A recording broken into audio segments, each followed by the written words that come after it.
channel. Lelo tikambia na pangira screenshot pa PC computer. You got that right. Screenshot siteka pa phone voka even pa PC. Ndeno tikupasirani ma proof ake kuti zikumatheka bwanji ma screenshot. Komano you have to watch until the end. Fedi method number 3 ndi imene ile option yabwino kwambiri. Ndipo believe me when I say kuti muyikonda. Stay tuned. Stay tuned.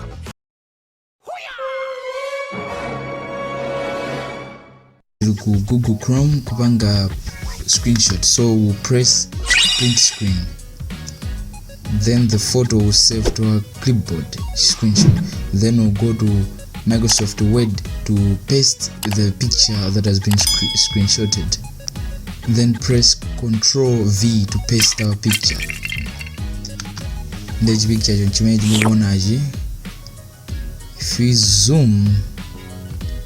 if we zoom tona kuti nchimeneji, you see Google Chrome, then we'll go to Google Chrome to cross check if it is true, muona nchomwechi, then we'll go back to Word.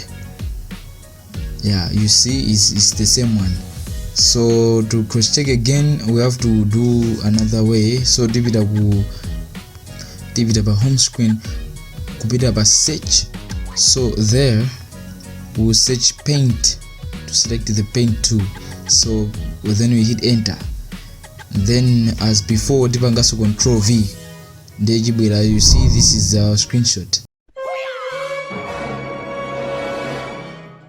Apa pafuna tipange capture window yokha imene tikugwisa ntchito. So I want to show you now we are on joinatu.com. kuti tipange capture tisapanga restore down window yathu, then we'll press ALT plus print screen, out in the print screen per mode. Yeah, then tipanga minimize, then we will also go to Word to see, and then we press once again Ctrl V to paste our image. So this is the image yabweraso kachikena, and we can only see that it's only the window that we were working on. Then if we go again to paint tool and we paste, tionaso kuti nchimozimozi picture jateka window yokhayo yapangidwa capture. And then tikapanga minimize my windows also, we see that ku Microsoft Word yapanga paste, ku paint tool yapanga paste, and ku Google Chrome, that is website ya joinatu yeniyo ya ugone saso. So this is just to show good it's possible.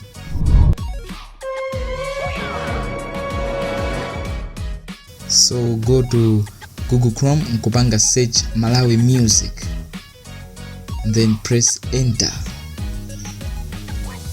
Then when it comes tizapanga press link yoyambira pa Malawi music, so click okay, and then tukona maartist ajina pixel ashley Malawi janta. So the first method tipanga press Windows key ndi print screen, muona dim kusonyeza kuti zateka pamene popoka dim kajazoti zateka.